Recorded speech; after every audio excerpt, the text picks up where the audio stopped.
To take an exam or quiz in Moodle, first find the quiz activity in your enrolled course.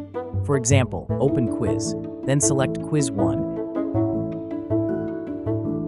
and click Attempt Quiz to get started.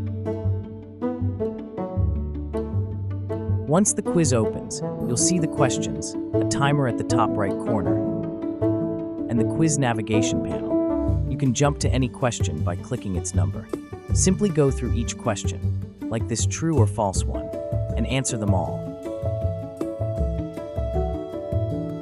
When you're done, click Finish Attempt.